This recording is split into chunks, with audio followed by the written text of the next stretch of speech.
Bonjour à tous.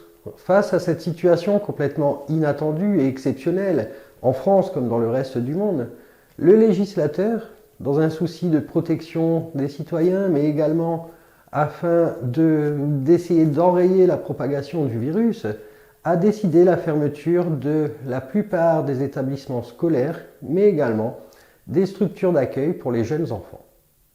Cela a créé des troubles. En effet, bon nombre de personnes ne savaient pas comment faire garder leurs enfants. Effectivement, tous n'avons pas des parents à proximité, des personnes pouvant nous aider à garder nos enfants. Ainsi, il a été décidé par le législateur de simplifier l'accès aux arrêts de travail afin de permettre aux personnes de garder leurs enfants. Des critères sont quand même à respecter. Le premier critère, cette solution doit être la seule solution possible pour garder ses enfants. En effet, l'employeur, afin d'éviter les arrêts de travail, peut proposer, imposer, voire le télétravail.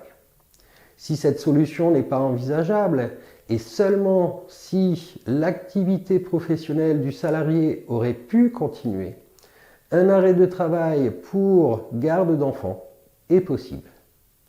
Les modalités sont simples. Le salarié doit remplir une attestation de garde d'enfants à destination de l'employeur. Je vous ai mis dans la petite introduction de cette vidéo le lien afin de récupérer cette attestation.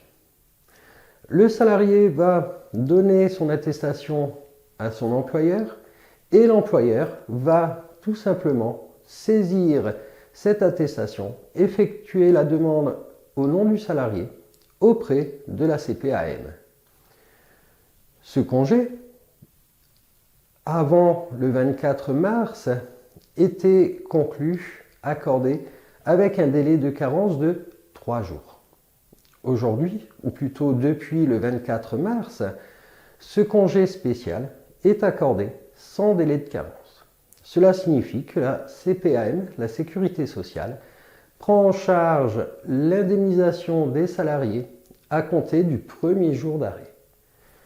Cependant, le montant des IJSS, des indemnités journalières de sécurité sociale, c'est-à-dire le montant versé par la CPAM aux salariés, ne couvre pas la totalité de la perte de salaire.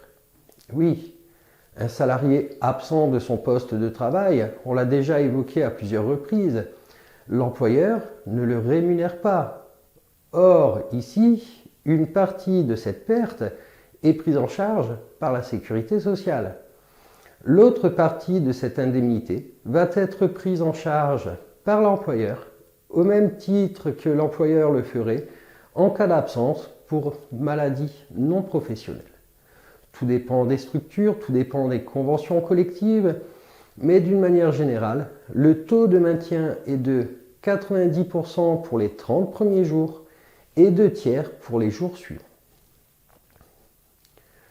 Attention quand même, ce congé spécial a quand même des limites.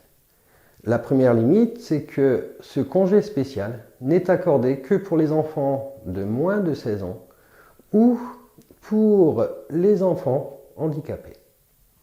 Autre limite, ce congé spécial a pour conséquence de suspendre le contrat de travail.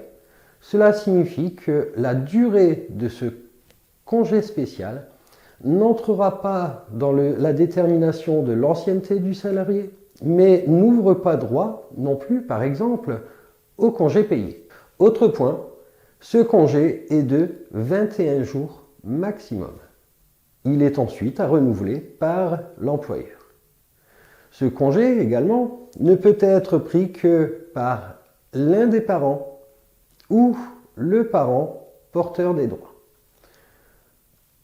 Un des parents, mais les deux parents peuvent alterner. Il est également possible de le fractionner. Tout dépend de la situation de chacun des ménages et des obligations de chacun.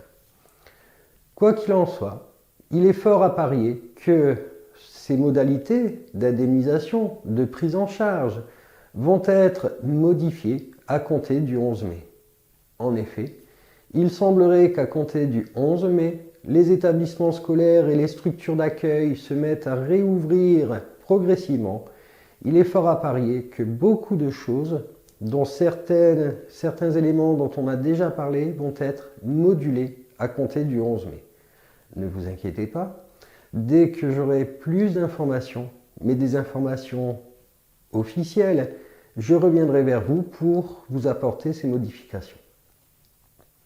Dernier point, ce congé spécial pour garde d'enfants est également accordé sous certaines réserves, sous certaines vérifications et particulièrement sur demande, entre guillemets, ou sur proposition du médecin, pour les personnes considérées comme faibles, les personnes sensibles, mais également pour les personnes vivant avec des personnes fragiles. Je vous ai dit le principal pour le moment. Je reviendrai vers vous, à mon avis, très prochainement à ce sujet, dès que les dernières règles en vigueur, les dernières mesures applicables avec la réouverture des établissements sera officiellement connues. En attendant, je vous souhaite une bonne journée